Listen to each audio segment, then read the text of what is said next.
اعوذ باللہ من الشیطان الرجیم بسم اللہ الرحمن الرحیم ان اللہ وملائکتہ یصلون علی النبی یا ایہا الذین آمنوا صلوا علیہ وسلموا تسلیما اللہم صلی علی سیدنا و نبینا و شفیعنا و مولانا محمد وعلی آل محمد وبارک وسلم۔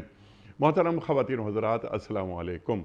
پیام صبح کے ساتھ ایک بار پھر حاضر میں ہوں آپ کا میزبان انیق احمد۔ خواتین و حضرات، ماہ رمضان کے حوالے سے یہ خصوصی پروگرام ہم آپ کی خدمت میں پیش کر رہے ہیں۔ روزانہ ہمارے ساتھ ایک نئے عالم دین ہوتے ہیں، ایک نیا موضوع ہوتا ہے اور ہم سیکھتے ہیں اپنے محترم مہمان سے قرآن کریم سے منتخب شدہ چند عنوانات کے تعلق سے۔ خواتین و حضرات، آج کا ہمارا موضوع ایک بڑا موضوع، کامیاب آدمی۔ کامیاب آدمی کسے کہتے ہیں؟ ایک کامیاب آدمی مغرب پیش کرتا ہے کہ یہ ہے کامیاب آدمی۔ ایک ہمارا دین کامیاب آدمی پیش کرتا ہے کہ یہ ہوتا ہے کامیاب آدمی۔ دونوں میں کیا فرق ہے؟ دونوں کی نفسیات میں کیا فرق ہے؟ اگر میرے پاس ایک بڑی گاڑی ہے، بڑا ایک بنگلہ ہے اور نوکروں کا انبار ہے، میرے بینک میں بہت پیسے ہیں اور میں ایک بہت اچھا کاروبار کر رہا ہوں یا ایک بہت ہی ہائی فائی ایک نوکری کر رہا ہوں، تو میں کامیاب آدمی ہوں؟ دین کسے کامیابی کہتا ہے؟ ربنا آتنا فی الدنیا حسنۃ وفی الآخرۃ حسنۃ وقنا عذاب النار۔ کیا یہ دنیا پر کوئی خط تنسیق کھینچنے کی یا پھیرنے کی بات دین کرتا ہے؟ ہرگز نہیں۔ کہ دنیا کماؤ لیکن اس دنیا کو دین کا خادم بنا لو۔ اللہ اکبر۔ تو یہ دنیا دین کی خادم کیسے بنتی ہے، یہ بھی ہم سوال رکھیں گے اور خواتین و حضرات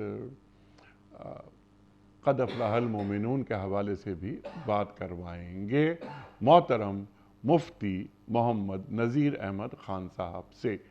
خواتین و حضرات، مفتی محمد نذیر احمد خان صاحب ہمارے ملک کا ایک جانا مانا نام، پیام صبح میں تشریف لاتے ہیں۔ ہمیشہ ہم مفتی صاحب سے سیکھتے ہیں، فارغ التحصیل دارالعلوم کراچی۔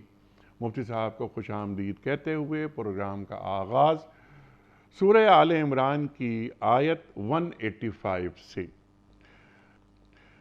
اعوذ باللہ من الشیطان الرجیم، بسم اللہ الرحمن الرحیم۔ کل نفس ذائقۃ الموت وَإِنَّمَا تُوَفَّوْنَ أُجُورَكُمْ يَوْمَ الْقِيَامَةِ فَمَنْ زُحْزِحَ عَنِ النَّارِ وَأُدْخِلَ الْجَنَّةَ فَمَنْ زُحْزِحَ عَنِ النَّارِ وَأُدْخِلَ الْجَنَّةَ فَقَدْ فَازَ وَمَا الْحَيَاةُ الدُّنْيَا إِلَّا مَتَاعُ الْغُرُورِ۔ صدق اللہ العظیم۔ آخرکار ہر شخص کو مرنا ہے اور تم سب اپنے اپنے پورے اجر قیامت کے روز پانے والے ہو۔ کامیاب دراصل وہ ہے جو وہاں آتش دوزخ سے بچ جائے اور جنت میں داخل کر دیا جائے۔ رہی یہ دنیا تو یہ محض ایک ظاہر فریب چیز ہے۔ اللہ اکبر، اللہ اکبر۔ من یصرف عنہ یومئذ فقد رحمہ۔ اللہ اکبر۔ قرآن کریم کی بہت ساری آیات ذہن میں آتی ہیں۔ ارشاد فرمائیے، دین کامیابی کسے کہتا ہے؟ بسم اللہ الرحمن الرحیم، حامداً و مصلیاً کامیابی کا پہلے تو یہ کہ کامیابی کہتے کسے ہیں؟ کامیابی کہتے ہیں مجھے ایسی منزل ملنا کہ جس کے بعد میری کوئی مشکل نہ رہے، اور جس تک پہنچنے کے بعد میری ہر چاہت پوری ہو، میرے منہ سے نکلا ہوا جملہ پورا ہو، میری دل میں جو چاہت اٹھے وہ پوری ہو۔ اللہ اکبر۔ اس کو کامیابی کہتے ہیں۔ ٹھیک ہے۔ کامیابی کا مطلب یعنی ایک جگہ پہ پہنچنے کے بعد میری اگلی پریشانی شروع نہ ہو، بلکہ جتنی پریشانی ہو میری ختم ہو جائے، اور اس کے بعد ایک نہ ختم ہونے والی ایک ایسی زندگی کہ جس میں میری ہر آرزو، ہر چاہت پوری ہو، یہ کامیابی ہے۔ اب ایک تصور ہم انسانوں کا ہے، اور ایک تصور کامیابی کے تعلق سے وہ دین کا ہے۔ جس کامیابی کو ہم کامیابی کہتے ہیں اسے آپ زندگی کا اسٹیشن تو کہہ سکتے ہیں، لیکن اسے زندگی کی منزل نہیں کہہ سکتے۔ انسان کی جو زندگی ہے انیق صاحب، انسان کی زندگی ایک مسلمان کے تصور میں اس زندگی کے کئی مرحلے ہیں۔ میری زندگی کا ایک مرحلہ وہ ہے جو ماں کے پیٹ میں گزرا۔ ماں کے پیٹ کے اپنے مسائل تھے، اپنی ضرورتیں تھیں۔ وہ مرحلہ اختتام پذیر ہوا، میں دنیا میں آیا۔ دنیا میں میرے اپنے مسائل ہیں، اپنی ضرورتیں ہیں۔ پھر یہ مرحلہ پھر اختتام پذیر ہوگا انتقال پہ۔ پھر عالم برزخ ہے۔ عالم برزخ یعنی زمین کے پیٹ میں انسان چلا جاتا ہے، اس کے پھر اپنے مسائل، اپنی ضرورتیں ہیں۔ پھر اس کے بعد قیامت ہے، پھر ایک نہ ختم ہونے والی زندگی ہے، جنت جہنم کی صورت میں۔ اب میری زندگی کے یہ کئی مرحلے ہیں۔ ایک مرحلہ شروع ہوا، جیسے یہاں سے میں سفر کرتا ہوں پشاور کا، تو راستے میں حیدرآباد کا اسٹیشن آ جاتا ہے، پھر وہ ملتان کا آ جاتا ہے، فلاں کا آ جاتا ہے، فلاں کا آ جاتا ہے۔ تو اسی طرح زندگی کا ایک مرحلہ میرا شروع ہوا، ایک اسٹیشن پہ میں رکا، اترا، وہ حیدرآباد آیا، گزر گیا، ماں کے پیٹ سے میں نکلا، نیچے دنیا میں آیا۔ پھر یہاں سے ایک دوسرا اسٹیشن ہے جو مرنے پہ ہوگا، پھر اس کے بعد اگلا اسٹیشن ہے جو عالم برزخ کا اختتام ہے، اس کے بعد پھر آگے ایک نہ ختم ہونے والی منزل ہے، جنت یا جہنم کی صورت میں۔ اب میں اپنے ایک محدود سوچ کے مطابق اگر میں یہ کہوں کہ میری کامیابی یہ ہے، میری کامیابی ہے کہ میری زندگی جو آج سے ابھی سے لے کے مرنے تک جو میری مشکلات ہیں، یہ مشکلات میری ختم ہو، اور مجھے ہر سہولت مل جائے، ہر سہولت مل جائے، اور اس کے لیے مجھے ضرورت ہے پیسے کی۔ لہذا مال اگر میرے پاس خوب سے خوب آ رہا ہو اور مال کے ذریعے سے میری ہر چاہت پوری ہو، تو اس کا مطلب ہے میں کامیاب آدمی ہوں۔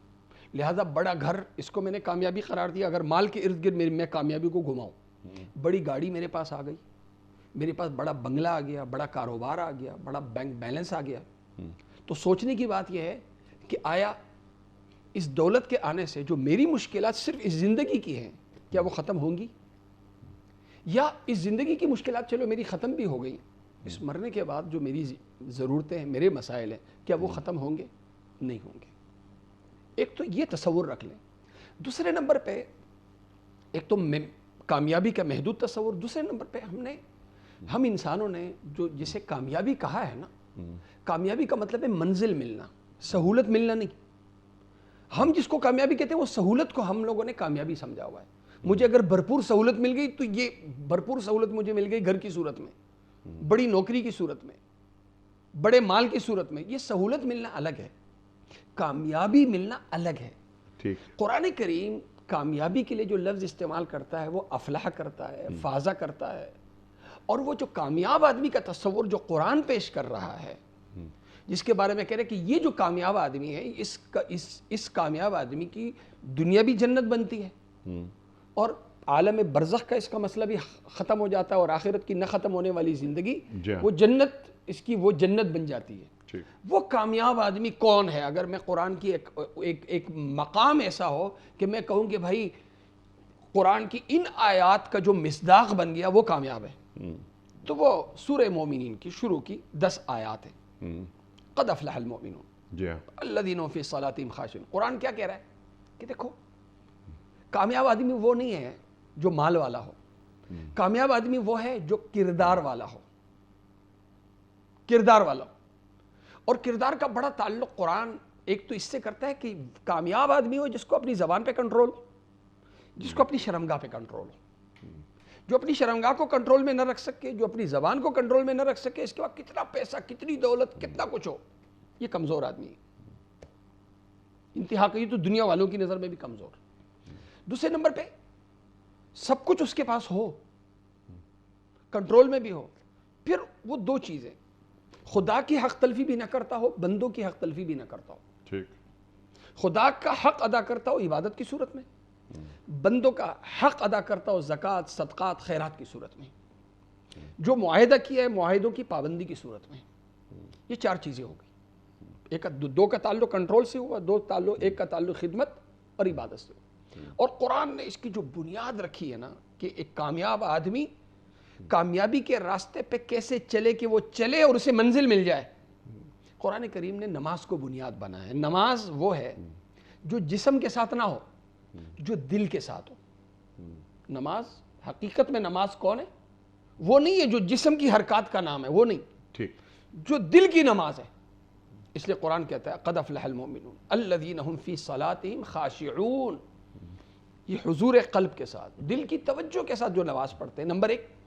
دوسرے نمبر پہ قرآن نے آخر میں پھر کہہ دیا والذین هم علی صلواتہم یحافظون. یہ نماز زندگی میں انقلاب کب پیدا کرے گی؟ جب دل کی توجہ حضور قلب کے ساتھ ساتھ اس کی پابندی بھی ہوگی.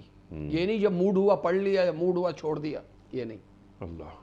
تو یہ 2 چیزیں نماز سے ابتدا. پھر آگے اللہ نے دولت دی ہے والذین هم للزکاۃ فاعلون. آگے فرمایا والذین هم لفروجہم حافظون والذین هم عن اللغو معرضون والذین هم للزکاۃ فاعلون والذین هم لفروجہم حافظون الا علی ازواجہم او ما ملکت ایمانہم فانہم غیر ملومین فمن ابتغى وراء ذلك فاولئک هم العادون والذین هم لاماناتہم وعہدہم راعون والذین هم علی صلواتہم یحافظون اولئک هم الوارثون. یہ وارث ہیں. قرآن مالک نہیں بتا رہا، مستحق نہیں بتا رہا، قرآن وارث بتا رہا ہے، جنت کے وارث. اور آپ جانتے ہیں علیق صاحب مجھ سے زیادہ، مالک ہونے کا جو مضبوط ترین ذریعہ ہے وہ خریداری نہیں ہے، وہ خریداری نہیں ہے، وہ گفٹ نہیں ہے. آج بھی کورٹ میں جائے نا، ایک بندہ کہتا ہے جی میں آباء و اجداد سے میں اس زمین کا مالک ہوں، میرے پاس یہ پروف ہے. یہ سب سے مضبوط مالک ہونے کا جو ذریعہ ہے، سبب ہے، وہ کیا ہے؟ وراثت. وراثت. تو اللہ کہتے ہیں یہ اس زمین، اس جنت کے تم مالک ہو. مالک ہونے کے لیے قرآن جو ورڈ یوز کر رہا ہے وہ کیا کر رہا ہے؟ اولئک هم الوارثون الذین یرثون الفردوس هم فیہا خالدون. ہمیشہ رہو گے. یہ جنت، قرآن کیا مطلب ہے جنت کا؟ جنت کا مطلب ہے کہ وہاں پہنچنے کے بعد میرا کوئی مسئلہ نہ رہے، جہاں میری ہر آرزو پوری ہو، جہاں میری ہر خواہش پوری ہو. ٹھیک ہے، یہ منزل ہے، منزل ملنا. جی یہ جنت کامیابی کا انعام ہے. ٹھیک ہے. اب اگلی بات، اگر بالفرض میں کردار کو چھوڑ دوں، اس کو چھوڑ دوں، میں آ جاؤں جی دین کو سائڈ پہ کر دوں، میں دنیا میں آ جاتا ہوں، تو مجھے ایک ایسا کوئی ذریعہ بتا دے کہ جس کے گرد کامیابی گھومتی ہو، کہ جس منزل کو پا لینے کے بعد میرا کوئی مسئلہ نہ رہے.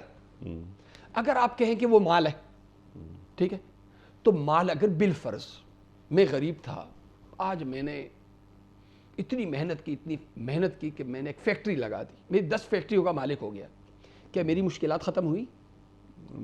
شاید بڑھی. بڑا آدمی جس کو ہم کامیاب آدمی دنیا کے تصور سے وہ جس کی مشکلات بڑی ہوں، جس کے مسائل بڑے ہوں. ایک غریب آدمی کے اپنے مسائل ہیں، مالدار آدمی کے اس میں تو غریب تھا تو میرے وہ مسائل نہیں تھے جو میرے مسائل ابھی ہیں. لیکن دیکھا جائے تو پہلے سے میرے مسئلے بڑے. پہلے اگر میرا چھوٹا گھر تھا، آج میرا بڑا گھر ہے. تو چھوٹے گھر کا چھوٹا تھا، آج میرا بڑا گھر ہے. ٹھیک ہے، واہ ضرور ہے، لیکن میرے مسائل بڑے. ٹھیک ہے.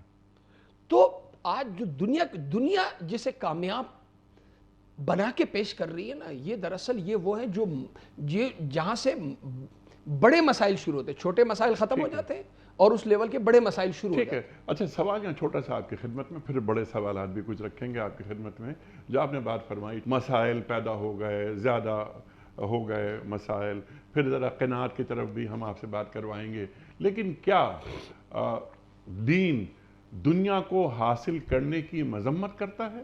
ہرگز نہیں کرتا, ہرگز نہیں کرتا. ہرگز نہیں کرتا. فرق کیا ہے دونوں نگاہ تبدیل ہو جاتی ہے نا, تو زاویہ نگاہ کا فرق ہے. انیق صاحب جی رمضان ہے, جی روزہ نہ رکھنا جرم ہے نا. جی ہاں, عید والے دن گناہ ہے, روزہ رکھنا جرم ہے. کیا مطلب ہے؟ ترک خواہش, ترک خواہش, خواہشات کی قربانی کا نام دین نہیں ہے. خواہشات کی قربانی کا نام دین نہیں ہے. خواہشات ختم کرنے کا نام دین نہیں. اگر یہ دین ہوتا تو عید کے دن روزہ رکھنا سب سے افضل ہوتا, شادی نہ کرنا افضل ہوتا, حالانکہ شادی کرنا افضل ہے. اس کا مطلب دین مجھے تارک دنیا نہیں بنا رہا.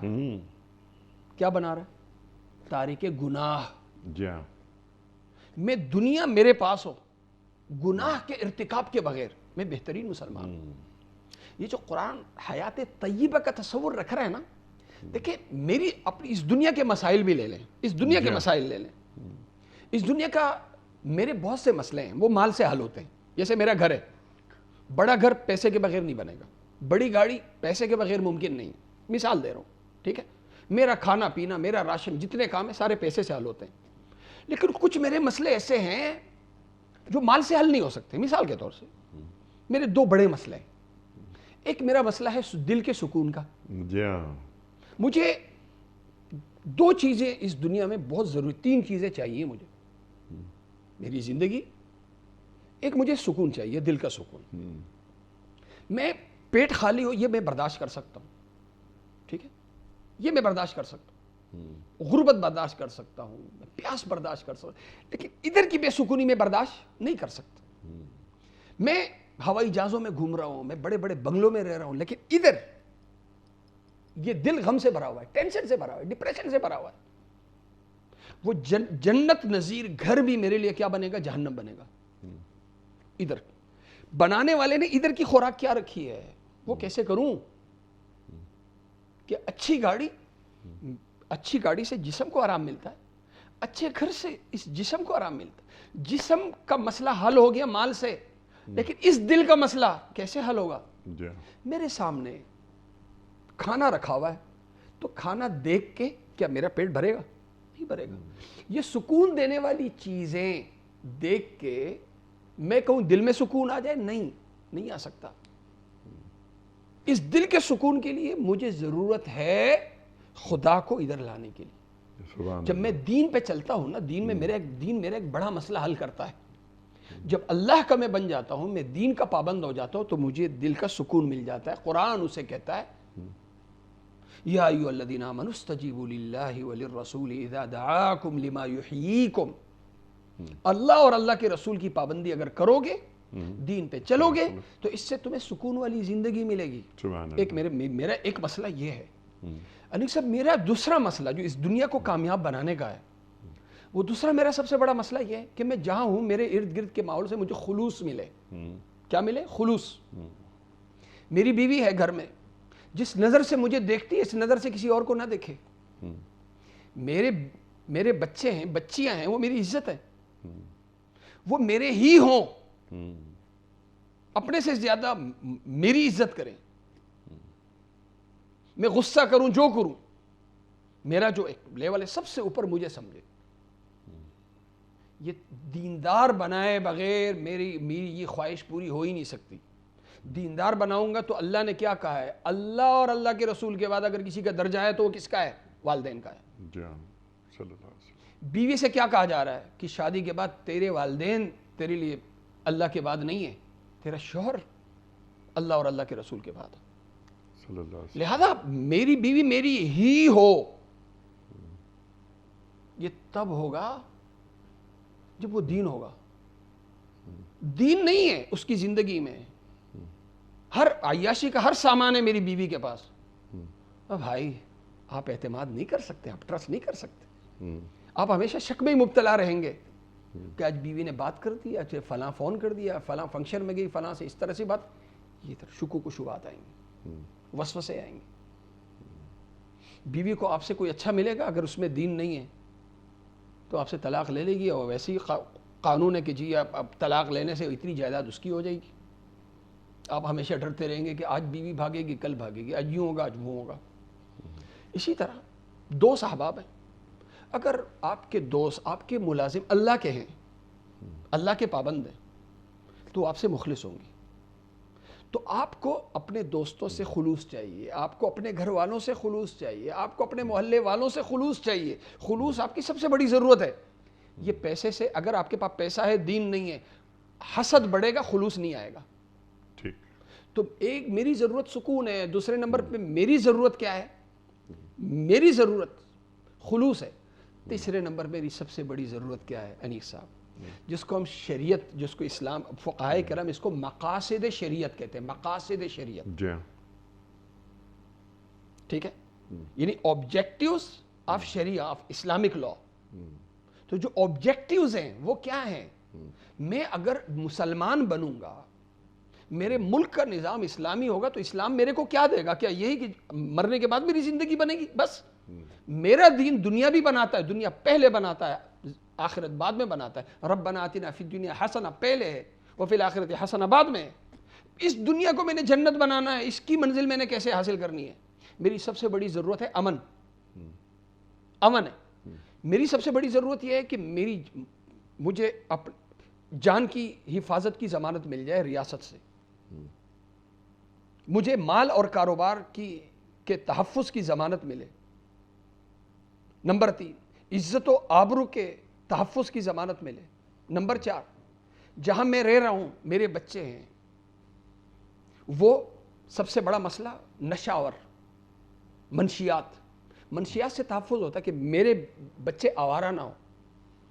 نمبر 5، دین کی آزادی ہو، میرا دین خطرے میں نہ ہو، میرے بچے بے دین ہو جائیں گے، اگلی نسل میری بے دین ہو جائے گی، اس کا میں خطرہ محسوس نہ کروں۔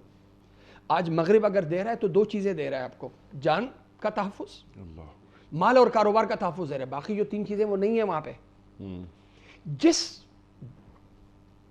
دین کی ہم بات کرتے ہیں، اس دین کا تعلق، اگر اس دین کا تعلق انفرادی زندگی سے نہیں ہے، اس کا تعلق اگر مجھ سے، فرد سے، مجتمع معاشرے سے ہے، اس کا پورا تعلق آپ کے ملک کے نظام سے بھی ہے۔ میرے ملک کا نظام مسلمان ہوگا تو میرے کو کیا ملے گا؟ میرے کو امن ملے گا، 5 چیزوں کے تحفظ کی ضمانت مجھے ملے گی۔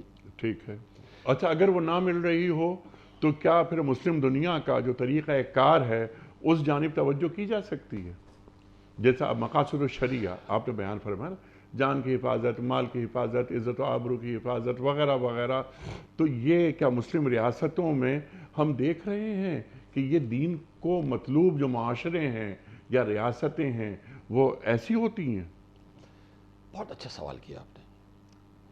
یہ جو کچھ ہے اسلامی معاشروں میں، یہ اسلامی دنیا میں، یہ وبال ہے خدا کا۔ آج انیق صاحب ہماری جو دینی قیادت ہے نا، دینی قیادت، میں رونا روتا ہوں۔ سیاست کے معنی ہیں ایک تزکیہ ہے، تزکیہ کا مطلب ہے فرد کی اصلاح۔ نظام کی اصلاح کے لیے جو ورڈ یوز ہوتا ہے وہ ہے سیاست۔ سیاست کا معنی ہے نظام کے گند کو صاف کرنا، نظام پہ مسلط جو گندے لوگ ہیں ان کا خاتمہ کرنا۔ ٹھیک۔ فرعونیت معاشی بدحالی یا غربت کا نام نہیں ہے۔ ٹھیک۔ فرعونیت ظلم کے نظام کا نام ہے۔ ایک دوسری اصطلاح ہمارے یہاں استعمال ہوتی ہے یزیدیت۔ یزیدیت ظلم کے نظام کا نام نہیں ہے، نااہل حکمرانی کا نام ہے۔ آج ہماری جو دینی قیادت ہے، چاہے وہ تبلیغ والے ہوں، چاہے وہ خانقاہ والے ہوں، چاہے مسجد مدرسے والے ہوں، یہ سیاست یعنی ملک کے نظام کی اصلاح کی فکر کرنے کو سرے سے دین ہی نہیں سمجھتے۔ آپ تبلیغ سے جڑے ہیں، آپ مسجد سے جڑے ہیں، آپ خانقاہ سے جڑے ہیں، ہر بندہ سمجھے گا آپ دین کا کام کر رہے ہیں۔ لیکن ایک شخص انقلابی کام کر رہا ہے، ملک کے نظام کی اصلاح کی فکر کر رہا ہے، وہ کہہ رہا ہے کہ عدلیہ سے ظلم کا خاتمہ ہو، حکومت میں جو حکومت کا ظالمانہ نظام، اس سے ظلم کا خاتمہ، کوشش کر رہا ہے۔ آپ حضرت موسیٰ سلام علیہ کی دعوت دیکھ لیں، سب سے زیادہ قصہ قرآن میں ان کا کیوں بیان ہے؟ اگر ان کی دعوت دیکھ لیں انیس صاحب، آپ کو 80 سے 85% جو ان کی مزاحمت ہے وہ ظلم کے نظام کے خلاف ہے. ایسے ہی کہ نہیں؟ ظلم کے نظام کے خلاف ہے. ٹھیک. تو ظلم کے نظام کے خلاف ایک تو قصور ہمارا یہ ہے کہ ہمارے اس وقت خانقاہ والے ہوں یا تبلیغ والے ہوں یا مدارس کے یا مساجد کے محتممین ہوں، کیا یہ اس وقت ظلم کا جو نظام نافذ ہے، ظالم حکمران جو مسلط ہے، کیا یہ کچھ اسلامی نظام کے نفاذ کے لیے اور اہل لوگوں کو اوپر لانے کے لیے کیا محنت اور تگ و دو کر رہے ہیں؟ آپ کا جواب ہوگا نہیں. ٹھیک. اگر ہو بھی رہی ہے تو وہ محدود صورت میں، محدود صورت میں. ٹھیک. دوسرے نمبر پہ اگر میرا ملک، میرے ملک کے لوگوں کو اگر یہ چیزیں نہیں مل رہی، ٹھیک، مثلا میری جان محفوظ نہیں ہے، ٹھیک، میری یہاں پہ میرا کاروبار محفوظ نہیں ہے، میرا مال محفوظ نہیں ہے، میں نکلتا ہوں لٹ جاتا ہوں. ٹھیک. میں اپنی مسجد میں روزانہ محلے میں 2 دن پہلے کا واقعہ ہے، ایک بندے کو کچھ لوگ لے گئے اور لے کے بیچارے کا جو ہے نا وہ یہ کیا، کچھ دوائی کھلائی اس کو، اور 2 دن کے بعد بیچارے کو ہوش آیا. کچھ سب پہلے جناب ہسپتال جانا ہوا، وہاں پہ وارڈ ہے، اس وارڈ میں جہاں پہ یہ زہر والا جو وارڈ ہے، میرے خیال میں وارڈ نمبر 5 ہے، وہاں پہ انیق صاحب جانا ہوا میرا، وہاں لائنیں لگی ہوئی ہیں. آج کل جو نکلتے ہیں کینٹ سے، یہاں سے وہاں سے، چنچی رکشوں میں یا دوسرے اس میں نکالتے ہیں، کچھ کھلاتے ہیں، لوٹتے ہیں اور چلے جاتے ہیں. آپ تھانے جائیں تو وہاں پہ چھوٹا سا پرچہ پیسے دیے بغیر نہیں ہوتا، FIR پیسوں کے بغیر نہیں ہوتی. تو ہمارے ملک کا نظام ہے، یہ وہ نظام ہے. میں آج کیسے بولوں دنیا کو جی کہ تم مسلمان ہو جاؤ؟ ٹھیک ہے. نہیں، وہ دوسری بات ہے کہ ہم ٹھیک ہے، اپنے مقامی طور پر ایسے مقامی لوگ طور کیسے پر پروڈیوس کریں. میں اس وقت مسئلہ میرا یہ ہے کہ میں جب نظام کی بات کرتا ہوں نا، میں جب اپنی فیملی یعنی خاندانی نظام کی بات کرتا ہوں تو الحمدللہ آج میں رکھ سکتا ہوں دنیا کے سامنے کہ خاندانی نظام ہمارا ایسا مستحکم ہے. آج میں اگر فرد کو رکھوں، افراد کو رکھوں تو میں رکھ سکتا ہوں، تقابل کر سکتا ہوں. لیکن جب میں نظام کے حوالے سے آتا ہوں نا تو میں خاموش ہو جاتا ہوں. اس کی سب سے بڑی وجہ یہ کہ آج ہم نے نظام کو ہم نے دین سے الگ کر دیا. یہ جو دین کا حصہ تھا، شعبہ تھا، آج ہم نے اس کو دین سمجھنا ہی چھوڑ دیا. ٹھیک ہے. تو اب 2 باتیں ہیں یہاں پر. ایک پورا نظام جو آپ نے بات فرمائی، بہت اچھی بات فرمائی. ایک نظام ہے پورا جو ہمارے ارد گرد رائج ہے، اور ایک نوجوان لڑکا یا ایک نوجوان لڑکی ہماری جب وہ نکلتی ہے یونیورسٹی سے باہر، وہ لڑکی یا وہ لڑکا نکلتا ہے، تو وہ کامیاب آدمی جو ہمارے آج کے پروگرام کا موضوع ہے، تو کامیاب آدمی کون ہوتا ہے؟ اس کے ذہن میں ایک بات موجود ہوتی ہے کہ اچھا کامیاب آدمی، لیکن مغرب جو خواب دیکھتا ہے اسے وہ تعبیر تک پہنچا دیتا ہے. ہم جو بات سوچتے ہیں وہ گفتگو کی حد تک ہی رہتا ہے. ہمیں بڑے خواب دیکھنے کی عادت پڑ گئی ہے، لیکن ہمارے پاس دین ہے، ہمارے پاس دین مکمل دین ہے جس پر آپ نے تفصیلی گفتگو فرمائی. دین بنیادی طور پر انسان کی نفسیات کو تبدیل کر دیتا ہے. والعصر ان الانسان لفی خسر، انسان خسارے میں ہے، لیکن الا الذین آمنوا وعملوا الصالحات وتواصوا بالحق وتواصوا بالصبر. بالکل واضح قرآن کریم بیان فرما رہا ہے. اب وہ بچہ یا وہ بچی جو باہر نکل کر آتی ہے وہ یہ دیکھتی ہے کہ کامیابی کے جو عنوانات ہیں وہ نہیں ہیں جو مفتی نذیر صاحب نے ہمیں تعلیم کیے ہیں. فرد کسی اور طرح سوچ رہا ہے، سسٹم کسی اور طرح اسے لے کر جا رہا ہے. تو ایسے میں پھر وہ دین کی جو سوچ ہے، آپ نے آرام اور سکون کی بات کی، سبحان اللہ سبحان اللہ. مجھے آرام تو مل سکتا ہے لیکن سکون الا بذکر اللہ ہے تطمئن القلوب. یہ چیزوں سے اچھے AC وغیرہ، فرنیچر بہت اچھا، کارپیٹنگ ہو گئی ہے، سب آرام، لیکن وہ سکون اس وقت تک نہیں پیدا ہو سکتا جب تک کہ اللہ سے جڑاؤ نہ پیدا کیا جائے. تو ایک اس میں کوئی ایک جسے کہتے ہیں نا کہ ایک تضاد نظر آنے لگا ہے مسلمان ریاستوں میں. تو اگر مسلمان ریاستوں میں ہم دین کو اس کی اپنی اصل روح کے ساتھ نافذ نہیں کر پائے تو ہم کتنے بڑے جرم کے مرتکب ہوئے ہیں. بالکل ہوں گے، بالکل ہوں گے. انسان جو ہے نا انیس صاحب، اب انسان کا ذہن ماحول کے تابع ہے. وہ اپنے ارد گرد جیسے دیکھتا ہے، جی اگر اس کے ارد گرد کا ماحول خدا پرستی کا ہے تو اس کا ذہن ویسے ہی سوچے گا. ٹھیک. اگر اس کے ارد گرد ماحول مادہ پرستی کا ہے تو وہ پھر اس کا ذہن ایسے ہی بنے گا. ٹھیک. قرآن کریم نے 2 زندگیوں کا تقابل کیا ہے سورہ مومنون میں ہی. جی ہاں. قرآن کریم میں جو 10 آیات ہیں نا، آگے پھر قرآن کریم کہتا ہے اَيَحْسَبُونَ أَنَّمَا نُمِدُّهُمْ بِهِ مِن مَّالٍ وَبَنِينَ نُسَارِعُ لَهُمْ فِي الْخَيْرَاتِ بَل لَّا يَشْعُرُونَ. اَيَحْسَبُونَ، یہ لوگ سمجھتے ہیں کہ خدا ان کی مدد کر رہا ہے مال سے، اولاد سے. تو یہ کیا کہتے ہیں؟ اَيَحْسَبُونَ أَنَّمَا نُمِدُّهُمْ بِهِ نُسَارِعُ لَهُمْ فِي الْخَيْرَاتِ. وہ کہتے ہیں جی رب بڑا مہربان ہے کہ رب ہماری بھلائی میں اور ہماری ترقیوں میں اللہ تعالیٰ ہمیں خوب آگے بڑھا رہا ہے. بل لا یشعرون، انہیں محسوس نہیں ہو رہا کہ یہ رب کا یہ انعام نہیں ہے، یہ ابتلا ہے، آزمائش ہے. آزمائش ہے. یہ مال کے ارد گرد ایک زندگی گھوم رہی ہے. اب جب مال کے ارد گرد زندگی گھومے گی کہ مال کو میں منزل سمجھوں گا تو میری اخلاقیات پھر اخلاقیات نہیں رہیں گی. ٹھیک ہے. مال میں پھر حلال حرام کی تمیز ختم ہو جائے گی. ٹھیک ہے. ٹھیک ہے. قانون کی ظاہری طور سے پابندی ہوگی ریاست کے قانون کی، لیکن اندر سے اندر سے جتنا ہو سکے گا مجھ سے میں قانون کو پامال کرتا رہوں گا. ٹھیک. دوسرے نمبر پہ قرآن کریم نے پھر آگے کہا ان الذین، آگے بل لا یشعرون، آگے قرآن کہتا ہے کہ جو کردار کے لوگ ہیں، جی جو کردار کے لوگ ہیں، جو اللہ کی عبادت میں آگے رہتے ہیں، جو لوگوں کی خدمت میں آگے رہتے ہیں، جی اللہ تعالیٰ اللہ اور ظاہری طور پر وہ معاشی مسائل کا بھی شکار اگرچہ ہیں، لیکن اللہ تعالیٰ ان کے کردار کو ان کی خدمات کو اللہ تعالیٰ یوں قبول کرتا ہے کہ ہر عمل کے بعد اللہ تعالیٰ اس سے بڑے عمل کی ان کو توفیق دے دیتا ہے. کردار جہاں ہوتا ہے اللہ تعالیٰ اس سے بڑے کردار پہ ان کو لے کے جاتا ہے. سبحان اللہ. علماء نے اس کی مثال ایسی دی ہے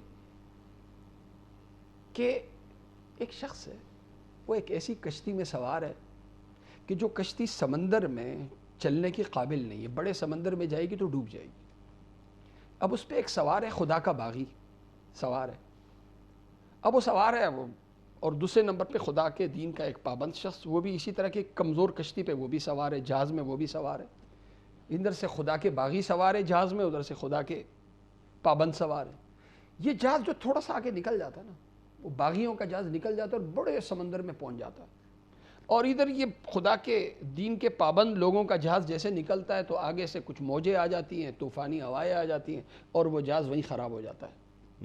تو دکھنے میں یہ حالات کا شکار ہوئے، ان کے مزے آ گئے جی، کتنے نکل گئے آگے، لیکن حقیقت میں گئے کہ بڑے یہ جو یہیں پہ یہ مسئلے کا شکار ہوئے، یہ اپنے جہاز کو ٹھیک کر لیں گے، اپنی کمزوری کو ختم کریں گے، کم سے کم یہ ہلاک نہیں ہوں گے، ختم نہیں ہوں گے. لیکن جو خدا کے باغی ہیں جو دور گئے بیچ سمندر میں گئے. اب جب بیچ سمندر میں اس جہاز کے اندر سمندری موجوں کو برداشت کرنے کی اس میں طاقت نہیں ہے، طوفانی ہواؤں کو فیس کرنے کی اس میں طاقت نہیں ہے. اب جب وہاں مسئلے آئیں گے نا تو ایسے آئیں گے کہ ان کو پھر ڈیل نہیں ملے گی، فوراً گرفت ہوگی. دنیا کے کچھ کامیاب بہت سی قومیں گزری ہیں جو ظاہری اعتبار سے اس زمانے میں لوگ ان پہ رشک کرتے تھے. قرآن ایک واقعہ قارون کا بھی کہتا ہے کہ قارون جب اپنے مال و متاع کے ساتھ لوگ آتے تو لوگ رشک کرتے تھے، کیا ہے، کیا اللہ نے اس پہ فضل کیا، کیا انعام کیا ہے اللہ نے. لیکن جب اس کا انجام ہوا تو وہی لوگ پھر کہتے تھے شکر ہے کہ اللہ نے ہمیں مال نہیں دیا. یہ مال والا شخص ہے، اس کا ذہن قارون کیا ہے، مادہ پرستی کی منزل کا نام ہے. انجام کیا ہوا؟ فرعون اپنے وقت کا ایک مادہ پرستی کے لحاظ سے کامیاب ترین ایک آدمی کو اگر آپ پیش کر سکتے ہو تو فرعون ہے. ٹھیک ہے. اب سوال میرا یہ ہے آپ کی خدمت میں کہ آج کا جو فرعون ہے، آج کا جو قارون ہے، آج کا جو حامان ہے، ہم دیکھتے ہیں وہ بظاہر بڑے کامیاب نظر آتے ہیں. بالکل. ہمارا نوجوان ان سے بڑا متاثر ہو جاتا ہے. بالکل. ٹھیک. تو وہ جو آپ نے بات کی قد افلح المومنون کے حوالے سے، وہ خوبیاں جو اللہ تعالیٰ دیکھنا چاہتا ہے ایک مسلمان میں، وہ واضح ہو جاتی ہے. بلکہ اس سے پہلے یہ بات، یہ دین کامیابی کا تصور کیا پیش کر رہا ہے وغیرہ وغیرہ، لیکن محسوس یہ ہوتا ہے کہ ہمارے معاشروں میں، مسلم ریاستوں میں ذرا یہ جو مذہبی گرفت ہوتی ہے نا، یہ ڈھیلی پڑتی جا رہی ہے۔ ڈھیلی کیا ختم ہو گئی، ٹھیک ہے آپ نے کہا ختم ہو گئی، لیکن میں اس کی وجہ بتاؤں گا، میں وجہ بتاؤں گا۔ یقیناً آپ بتائیے گا۔ میرا سوال آپ کی خدمت میں یہ ہے، جو میں نے شروع میں بھی ایک بات یہ عرض کی تھی کہ دین انسان کی نفسیات کو تبدیل کر دیتا ہے، ٹھیک ہے نا، اس کا رخ اللہ کی طرف ہو جاتا ہے۔ فَاعْبُدْ رَبَّكَ حَتَّى يَأْتِيَكَ الْيَقِينُ۔ اللہ اکبر، اللہ کی عبادت کیے جاؤ، اللہ تعالیٰ کی غلامی کیے جاؤ یہاں تک کہ تمہیں موت آ جائے۔ تو ایک چیز تو یہ ہمارا عقیدہ ہے۔ اب آپ نے کہا نا دین انسانی نفسیات تبدیل کرتا ہے، جی، یہ نفسیات خود سے تبدیل ہوتی ہیں یا تبدیل کرنی پڑتی ہیں؟ نہیں کرنی پڑتی ٹھیک ہے، ہے، تو وہ ڈھیلا، یہ ڈھیلی کیسے ہوگی؟ نفسیات تبدیل کرنے کے لیے دو چیزیں ہیں نا، کتاب، صاحب کتاب۔ سبحان ٹھیک اللہ، ہے، سبحان اللہ۔ کتاب، صاحب کتاب۔ دینی قیادت نے اپنے آپ کو مسجد کی چار دیواری، مدرسے کی چار دیواری، خانقاہ کی چار دیواری تک محدود کر دیا ہے کہ کوئی پیاسا ہو تو ادھر آئے، ٹھیک ہے۔ ہم نے اسکول میں پڑھانا، کالج میں پڑھانا، یونیورسٹی میں پڑھانا، بازار میں جا کے دین کی پابندی کے ساتھ روزگار کرنا، دینی نمونہ پیش کرنا، کیا دین سے جڑے طبقے نے کیا چیزیں چھوڑی نہیں ہیں؟ سبحان اللہ۔ آج میں مدرسے میں پڑھانے کے بجائے اب ایک شخص جا کے عدالت اس لیے جاتا ہے ایز این ایڈوکیٹ یا جج کی حیثیت میں کہ یار میں اس لیے جا رہا ہوں تاکہ میرے سے جہاں تک ہو سکے میں ظلم کا خاتمہ کر سکوں، لوگوں کو عدل دے سکوں۔ ایک شخص اسکول میں اس لیے جا رہا ہے کہ یار مسجد میں تو کوئی آتا نہیں ہے، مسجد میں صرف لوگ نماز پڑھنے آتے ہیں، جب بیان ہوتا ہے جمعے کا تو خطبے کے وقت آتا ہے، کوئی مجھے سنتا نہیں ہے، لہذا جہاں پہ اس وقت 99% بچہ جا رہا ہے، نوجوان جا رہا ہے اسکول میں، کالج میں، یونیورسٹی میں، لہذا دعوت کا بہترین میدان وہ ہے، لہذا آج کے اس میں ہمیں اس کی حوصلہ افزائی کرنی چاہیے۔ میں بچوں کا ذہن تبدیل کرنے کے لیے اللہ تعالیٰ دین نے ہمیں یہ قرآن دی ہے، رہتی دنیا تک یہ کتاب ہے۔ میں آج کل کیا میں بچوں کو کنونس تب کروں گا، ان کے ذہن کو تب تبدیل کروں گا جب ان کے سامنے میں تقابل پیش کروں گا کہ دیکھو ایک کامیابی مال کی بنیاد پہ، ایک کامیابی کردار کی بنیاد پہ، وہ قرآنی کردار اور یہ مال، ٹھیک ہے۔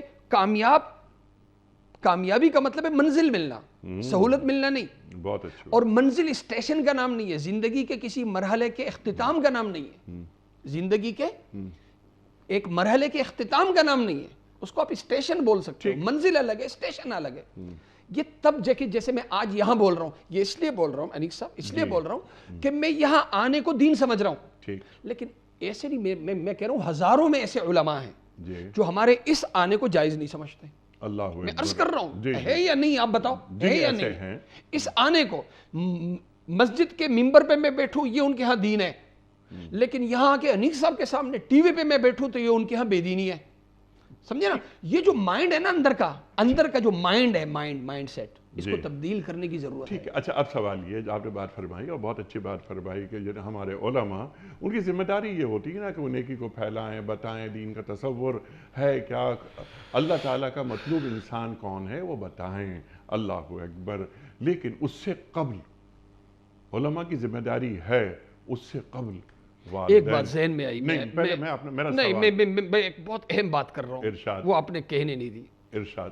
اس وقت مدارس سے انیس صاحب فارغ ہو رہے ہیں، جی، ہزاروں میں علماء، جی، لاکھوں میں نہیں کہہ رہا ہوں، ہزاروں میں علماء فارغ ہو رہے ہیں۔ یہ فارغ ہونے کے بعد ان کے سامنے پتہ ہے جو ذہن دیا جاتا ہے مدرسوں میں، وہ ذہن یہ دیا جاتا ہے کہ تمہارے کام کے دو میدان ہیں، ایک مسجد ہے، ایک مدرسہ ہے، مدرسے میں پڑھانا اور مسجد میں جا کے امامت کرنا، ٹھیک ہے۔ دوسرا اب آج نہ مسجد میں جگہ ہے نہ مدرسے میں جگہ ہے، انہیں یہ ذہن نہیں دیا جاتا کہ کالج میں پڑھانا، یونیورسٹی میں پڑھانا، بازار میں جا کے تجارت کرنا، یہ جو اتنی بڑی قیادت تیار ہو رہی ہے نا آج مدرسوں میں الحمدللہ بہترین ماحول میں، اگر انہیں ذہن دیا جائے نا اور انہیں اسکولوں میں بھیجا جائے، یونیورسٹیوں میں بھیجا جائے، کالجوں میں بھیجا جائے، تو کیا ہوگا کہ معاشرے کے نفسیات تبدیل ہوں گی، کنٹریبیوشن ان کا سامنے آئے گا کہ انہوں نے اپنے معاشروں کو کنٹریبیوٹ کیا ہے۔ لیکن یہ ہمارا موضوع فی الحال نہیں ہے، کامیاب آدمی جو ہمارا آج کا موضوع ہے، علماء جیسا آپ نے فرمایا، بجا فرمایا، یہ ان کی ذمہ داری ہے لوگوں کو بتائیں کہ اللہ اور اللہ کے رسول صلی اللہ علیہ وآلہ وسلم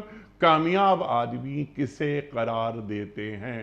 اس سے قبل جو ہمارے گھروں کا ماحول ہے، من حیث المجموع، جو والدین بچوں کی تربیت کرتے ہیں انہیں بتاتے ہیں کہ کامیاب آدمی کون ہوتا ہے۔ ہمارے بچپن میں یہ ہوتا تھا کہ ڈاکٹر بننا ہے، انجینئر بننا ہے، وغیرہ وغیرہ، یہ پھر MBAs آ گئے۔ اب سوسائٹی بہت آگے چلی گئی ہے، اس میں تنوع بہت آ گیا ہے، IT وغیرہ نئی نئی چیزیں سامنے آ گئی ہیں۔ آج ہمارے گھروں میں جو تعلیم آپ نے کی ہے، کیا اس کے اثرات نظر آتے ہیں کہ دین کامیاب آدمی کسے کہتا ہے؟ یہاں A لیولز کرا دیا جائے بچے کو، دو چیزیں ہو رہی ہیں، یا تو اسے باہر بھجوا دیا جاتا ہے کہ وہ باہر جائے، بچہ ہمارا، را میٹیریل ہمارا، اور فنش پروڈکٹ مغرب، ہم نے اپنا بچہ دے دیا، اور ہمارا بچہ ایک کیپٹلسٹ معاشرے کا ٹول بن کر رہ گیا۔ دوسری صورت میں اگر وہ یہی ہے، اس کے والدین غریب ہیں، اسے باہر نہیں بھجوا سکتے، تو کیا ہوگا کہ وہ صبح اٹھ کر ٹائی لگا کر کسی ادارے میں نوکری کرنے کو اپنے فن کی معراج سمجھے گا، اور اسی میں پروموشن لیتا ہوا آگے بڑھے گا، اور ایک دن دنیا سے چلا جائے گا۔ آپ نے بات کی وَمَا خَلَقْتُ الْجِنَّ وَالْإِنسَ إِلَّا لِيَعْبُدُونَ، یہ کیا ہے؟ کیا ہمارے والدین، ہمارے تعلیمی ادارے اور ہمارے ائمہ جو مساجد کے ائمہ ہیں، کیا ان کی، جیسے آپ نے فرمایا کہ بالکل ہی ختم ہو گیا ہے معاملہ، میں نے عرض کی میں اتنا مایوس نہیں ہوں، اس کا حل کیا ہے یہ فرما دیجیے۔ دیکھیں، آپ نے جو سوال کیا نا، آج تعلیمی اداروں میں جو پڑھنے والے، تعلیم پانے والے یہ ہیں، تعلیم کا کیا مقصد نوکر بننا ہے یا قائد بننا ہے؟ نہیں، یہ تو ہو گیا نا، نظر آ رہا ہے نا، اب مجھے حل بتا دیجئے، وقت ختم ہو رہا ہے۔ حضرت، کامیاب آدمی کا حل کامیابی کردار سے ہے، مال سے نہیں ہے۔ ٹھیک ہے، یہ فلسفہ، بلکہ فلسفہ کیا، ہمارا ایمان یہ ہے، مشاہدہ ہے جو ہمارا قرآن ہمیں بتا رہا ہے۔ یہ مشاہدہ ہے۔ آج ہم کامیاب لوگوں کی لسٹ کسی بھی کتاب میں دیکھیں، دنیا میں کامیاب لوگ کون سے گزرے، وہ جن کے پاس دولت کے اعتبار سے کامیاب لوگوں کو گنا جاتا ہے یا ان کے کارناموں کے اعتبار سے گنا جاتا ہے۔ ٹھیک ہے، تو آج ہم اپنے ماضی کو دیکھیں، ماضی سے سیکھنا ہے نا، ماضی سے سیکھنا ہے۔ نہیں سیکھ رہے ہیں نا، آج بڑے نہ ماضی سے سیکھ رہے ہیں، نہ حال میں زندہ ہیں، نہ مستقبل پر نگاہ ہے۔ قناعت، استقامت، یہ تمام چیزیں جو ہم نے آپ سے سیکھی ہیں، جب یہ نظر نہیں آ رہی معاشروں میں، ہمارے گھروں میں، ہماری ریاست میں، تو کیا کیا جائے؟ پہلا کام، سب سے پہلا کام، اللہ تعالیٰ نے جو کامیاب ہے نا، میں بحیثیت مسلمان کے مرنے کے بعد میرا ایک زندگی کا مسئلہ برزخ کا بھی ہے، میری زندگی کا مسئلہ خدا کے سامنے پیشی کا بھی ہے، میری زندگی ایک نہ ختم ہونے، میں زندگی کا اختتام میں اپنے عقیدے کے مطابق موت کو نہیں سمجھتا۔ میرے مسائل ہیں، میرے یہ مسائل کیسے حل ہوں گے؟ یہ مسائل میرے حل ہوں گے دو مسئلوں سے، خدمت اور عبادت۔ میں رب کا بہترین بندہ بن کے انسانیت کا خادم بن جاؤں، اور یہ بہترین عابد، بہترین خادم میں اعلیٰ تعلیم کے ذریعے میں بن سکتا ہوں۔ یہ جو میری منزل، اس کا اگر میں اپنے بچوں کو ذہن دوں، خود اس ذہن کے ساتھ میں کام کروں، تو جہاں اگر نوکری بھی میں کروں گا تو وہ بھی عبادت ہوگی، جہاں بھی کام کروں گا میں خدا کو راضی کرنے والا بھی ملوں گا، اور میرے اس کام سے میری دنیا بھی بنے گی اور آخرت بھی بنے گی۔ قرآن کریم جو تصور دے رہا ہے، وہ تصور کیا دے رہا ہے؟ جو آپ نے انٹرو میں جو آیت تلاوت فرمائی، کل نفس ذائقۃ الموت، ہم سب کو موت کی سزا ہوئی، ہم ایک قید میں، سزائے موت، دنیا سزائے موت پانے والے ایک قید خانے کا نام ہے، ہم سب قیدی ہیں، ہم سب کو موت کی سزا ہوئی، کسی وقت بھی کسی بھی وجہ سے ہمیں پھانسی ہو جائے گی۔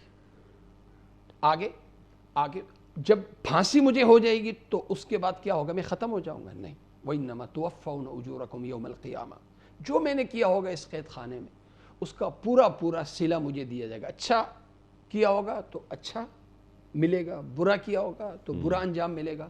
فَمَنْ زُحْزِحَ عَنِ النَّارِ، جو آگ سے جسے دور کر دیا گیا، وَأُدْخِلَ الْجَنَّةَ، اور جنت میں جس کو داخل کر دیا گیا، اس نے بڑی کامیابی حاصل کر لی۔ کامیابی تو گویا میری جو منزل ہے، منزل جو کامیابی کی ہے، وہ یہ ہے کہ بندوں کی خدمت اور خدا کی ٹھیک ہے، عبادت، بالکل، یہ اس کو قرآنی کردار خدمت کہتے ہیں، اس کردار انسانیت کے ذریعے اللہ تک پہنچا جائے۔ سبحان اللہ، سبحان اللہ۔ آخری سوال، یہ جو گفتگو آپ نے فرمائی یقیناً یہ سب قرآن کریم میں موجود ہے، اور کس گھر میں، یعنی کس مسلمان گھر میں قرآن کریم موجود نہیں ہوتا؟ میرا آخری سوال آپ کی خدمت میں یہ ہے آج کے پروگرام کے حوالے سے کہ دین چلتے پھرتے کردار دیکھنا چاہتا ہے۔ یہ پوری گفتگو ہے، لیکن یہ گفتگو عمل کے قالب میں ڈھلنا چاہتی ہے۔ تو کیا ہمارے معاشروں میں 30 سال پہلے کے معاشرے، وہاں ہم دیکھتے تھے دینی اقدار ہمیں نظر آتی تھیں، یہ علم عمل کی صورت میں نظر آتا تھا ہمارے محلوں میں، گلی سے ہم گزرتے تھے تو گھروں سے قرآن کریم کے پڑھنے کی آوازیں آتی تھیں، اب ہم گزرتے ہیں ہمیں وہ آواز نہیں آتی۔ تو اس کا مطلب نہیں، یہ جو آپ والی بات ہے، آپ کی بات کا مطلب محلوں میں، گھروں میں، ہر جگہ دین کا ماحول تھا، جی، ٹھیک ہے، عرض کروں نیکی کی عظمت تھی، نیکی کی عظمت تھی، ٹھیک ہے، نیک آدمی کو عظیم سمجھا جاتا تھا، برائی کی حقارت تھی، بروں کی حوصلہ شکنی کی جاتی تھی، ماحول تھا۔ آج سب سے زیادہ ضرورت کیا ہے کہ جو کردار ہم چاہ رہے ہیں، جس کامیاب آدمی کو ہم دیکھنا چاہ رہے ہیں، جو ہیروز ہیں، وہ نہیں ہیں ٹھیک ہے جو فلموں میں دکھائے جا رہے ہیں، ڈراموں میں دکھائے جا رہے ہیں، یہ وہ ہیں جو قرآن جنہیں دکھا رہا ہے۔ لہذا آج یہ ضروری ہے انبیاء کے واقعات، صحابہ کے واقعات، یہ بچپن سے اپنے بچوں کو ہم پڑھائیں، اپنے بچوں کو پڑھائیں اور یہ کہیں کہ یہ جو لوگ ہیں، اور پھر تقابل قرآن کرتا ہے، قرآن تقابل کرتا ہے دو قوموں میں، یہ قومیں اپنے وقت پہ انہوں نے بڑا عروج پایا ہے لیکن انجام میں تباہی ملی، یہ ہیں اپنے وقت پہ انہوں نے بڑے مسائل دیکھے لیکن انجام میں انہیں کامیابی ملی۔ یہ جو تقابل ہے، قرآن جو تقابل پیش کر رہا ہے، پھر ہمارا دین جو ایک تصور دے رہا ہے کہ کامیابی کیا ہے، اس کی ذہن سازی ماحول کے بغیر ممکن نہیں ہے۔ اللہ تعالیٰ نے رمضان کے مہینے کی برکت سے آج جو ہمیں موقع دیا ہے، جو ذہن دیا ہے، وہ یہ دیا ہے کہ دیکھیں ہمارے گھر میں آج بچے ہوں یا خواتین ہوں، ان کی ایک طبیعت ہے، یہ ذہنی ناپختگی کی وجہ سے یہ وہ کرتے ہیں جو یہ دیکھتے ہیں، ٹھیک ہے۔ اب اس گھر میں، گھر کا ماحول ذہن میں کیسے بدلوں؟ ذہن تب بدلے گا جب میں گھر کا ماحول بدلوں۔ سبحان اللہ۔ تو گھر کا ماحول آپ بدلیں، سبحان اللہ۔ گھر میں ٹھیک ہے، کیا یہ نہیں ہو سکتا انیس صاحب، کیا یہ نہیں ہو سکتا کہ روزانہ میں گھر میں بیٹھ کے کوئی 2 4 5 جیسے حضرت ابراہیم سلام علیہ کا واقعہ ہے، حضرت موسیٰ سلام علیہ کا وہ واقعہ میں شروع کروں، روزانہ 1 صفحہ 2 صفحے میں اپنے بچوں کو بالکل قرآن کریم حضرات سے صحابہ جڑاؤ کرام رضوان ضروری اللہ ہے۔ علیہ مجمعین کے مفتی واقعات صاحب پڑھو۔ آپ کا بہت شکریہ، آپ تشریف لائے، قرآن کریم کی کم از کم 3 آیات روز سمجھ کے پڑھیں وغیرہ وغیرہ، لیکن آپ نے جو بات فرمائی ابھی کہ ہمارے ہیروز کون ہیں، ہم کن کو دیکھتے ہیں، سوسائٹی ہماری کن ہیروز کو دیکھ رہی ہے، کون ان کے رول ماڈل ہیں، ہم رول ماڈل کی تلاش میں رہتے ہیں، خود رول ماڈل نہیں بنتے، تو انسان کو خود رول ماڈل بننا چاہیے اور بتانا چاہیے کہ ایک کامیاب آدمی کیسا ہوتا ہے۔ یہ دولت، مال، اس کو حاصل کرنے کی دین مذمت نہیں کرتا بلکہ تعریف کرتا ہے، لیکن دولت ایسے حاصل کی جائے کہ جس میں اللہ تعالیٰ کی نافرمانی نہ ہو رہی ہو، حق دیا جائے سائل کا اور محروم کا، اور یہ دولت خواتین و حضرات ہم اس کے مالک نہیں ہوتے، ہم اس کے کسٹوڈین ہوتے ہیں، امین ہوتے ہیں۔ بہت ساری باتیں مزید ہو سکتی ہیں، مفتی نذیر صاحب کا بڑا شکر گزار، آپ تشریف لائے۔ خواتین و حضرات، کل ایک نئے مہمان اور ایک نئے موضوع کے ساتھ پھر حاضر ہوں گے۔ کل تک کے لیے اپنے میزبان انیق احمد کو اجازت دیجیے۔ خدا حافظ۔